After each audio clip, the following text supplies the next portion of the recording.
Assalamu alaikum. N'hésite pas à liker cette vidéo et de vous abonner pour aider cette chaîne à partager la voix de la vérité. Merci. salaamaaleykum mbokk yi yaakaar na ñun ñëpp dégg nañ lu professeur Madiama wax ci vidéo bi ci fan yi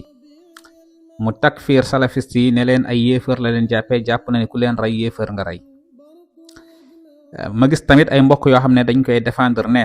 professeur Madiama lim wax dara nekku ci ndax dafa fayu dong moom tam nee na lim wax moom la engagé alhamdulilah ba jéem koo wax bi ismid diin. gis nga pour tontu ñaari taraf yëpp moo xam salafiste yi wala suufi la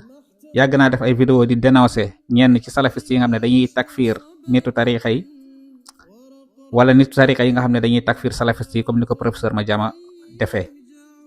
gis nga takfiir dafa am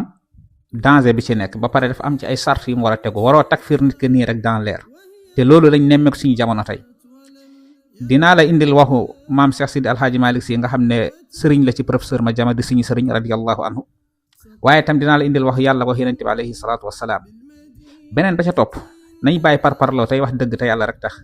ku mën a juum ak foo mën a bokk ñi nga àndal ñoo war a njëkk am courage ne la ñun d'accorduñ ak yow ci lii nga wax mais pas ñu lay défendre moo xam salafiste yi la moo xam suufi la parparloo moo yàq diine ji moo nar a yàq lu baree bari ci suñ société rawatina ni ñuy dundee diine. gis nga takfiir yàlla suñu borom subhanahu wa ta'ala dafa bokk ci mbir yi nga xam ne bu mën nga ne 90% yi def koo jagleel boppam 10% yi la ko séddale yenent bi jàngale ko am sart yim ci teg am nuñ ko war a doxee ak moom te noonu la sensible yàlla dafa ci alquran ya ayyuhal lazina amanu iza darabtum fi sabilillah fatabayyanu wa la taqulu liman alqa ilaykum assalama lasta mu'minan. Usaama ibnu Zayd ci beneen riwaaya ñu ngi wax ni Miqdaad la dañoo nekk ci benn xare jàkkaarloog benn yéefar bi daa di wax ni gëm na yàlla tudd baatu seede yi daa di feeñal jàmm seen diggante ñi daa di koy rey jàpp ni daf koo wax rek waaye gëmu ko yeneen ba mu jotee ci wax ji te gis nga yàlla daf leen waxoon ni boo leen nekkee ci jihaad na ngeen leerlu bu leen nit ki donte ni nit ki yéefar la ba ci dernière dundam mu seede ni yàlla kenn la bu leen ne daf koo wax rek ngir bëgg a mucc déedéet yeneen bi dafa ne Usaama aqataltahu ba'da an qaala laa ilaha illa allah Usaama ne ko innama qaalaha ta'awuzan ya rasulullah yéen bi ne ndax danga koo rey ginnaaw bu mu waxee laa ilaha illa allah yem ak li maam Sëriñ Tuubaa waxoon ni wala tuaadu man raaytum faahu yuxriju laa ilaha illa allah ndax danga koo rey ginnaaw ba mu waxee laa ilaha illa allah Usaama ne yenent bi def ko wax rek ngir mucc ngir ma bañ koo rey yenent bi ne afala shaqaqta an qalbihi moo ndax dangaa xar xolam ba xam lan la jubloo wax yenent bi jëf ji def koo metti mu mer ci lool fa kayfa ab saxaabi def lii ba yenent bi mën cee mer waxuma la ak ñun. lii moo yemoog li yàlla di wax ni wala taqfu ma laysa laka bihi ilm bu leen di taxaw di jéem a dëgër ci ay mbir yoo xam ne amoo leen ci xam-xam di takfiir nit ñi te tegoo leen ko fenn ngir lan da ngeen wute bokkoo leen kuréel yi ngeen nekk wala dafa am loo leen wute ci wàllum diine wala takfiir na la rek danga koy takfiir.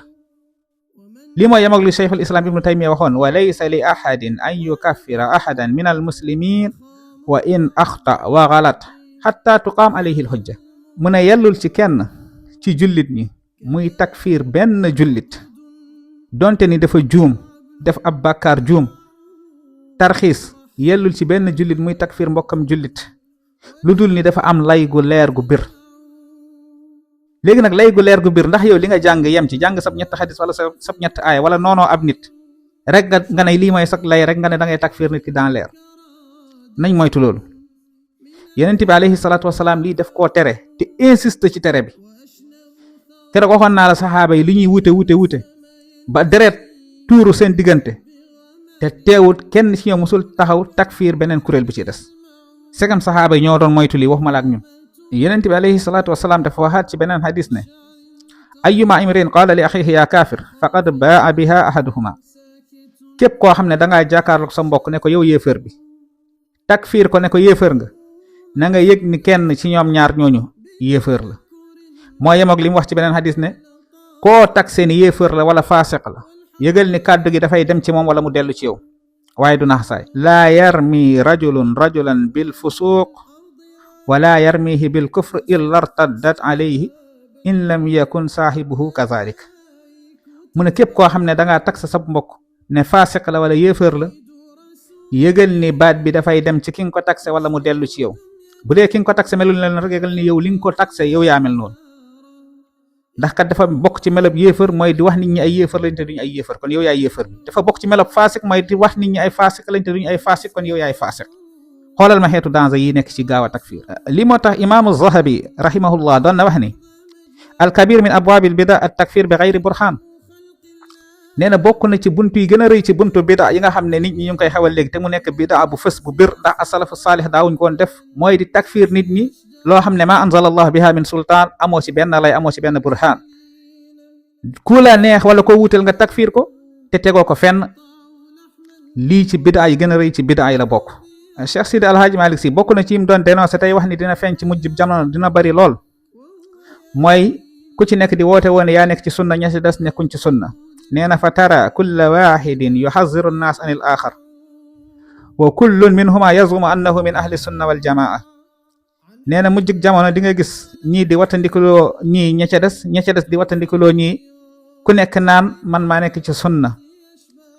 nee na fa yaxtallu al amr ila adami liqtidaai bi waxidin minhuma. nee na su boobaa nag mbir mi daal fi muy mujj mooy bañ a roy ci kenn ci ñaari kuréel yooyu yëpp. bépp kuréel boo gis muy takfir ña ca des tamit di leen takfir moytul ñaari kuréel yooyu. te yaakaar naa professeur Madiama moo ma gën a xam lii. moo tax lii dafay valable ci salafi ak suufi.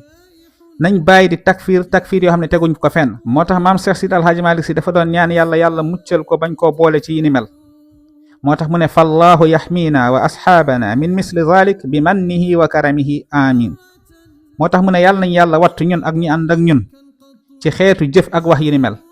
moo tax mbokk wax yi lu muy gudd ak lu muy gàtt mooy kenn warta takfir kenn ci loo xam ne ma anzala allahu biha min sultaan bi xayri burhaan. ngal la nañ bàyyi di takfirante di génnewante ci diina ji ci loo xam ne teguñ ko fenn te ñi gën a suufe àlluwe gën a ñàkk xam-xam rek ñoo koy def. li may faral di wax rek ñi nga xam ne dañoo waroon féetewoo jàng ak di déglu ñoom ñooy nekk ay borom xam-xam di def ay fatwa ci réseau yi. moo tax wax ju ne ngay dégg. waaye tam nañ am courage ne képp ku bokk ci ñun moo xam ci ñun la bokk wala bokkul ci ñun bu juumee ñu ne ko juum nga ak ci taraf bu mu mën a doon. ngal la nañ bàyyi xel ci lii. wasalaamu aleykum wa rahmatullahi wa barakaatu.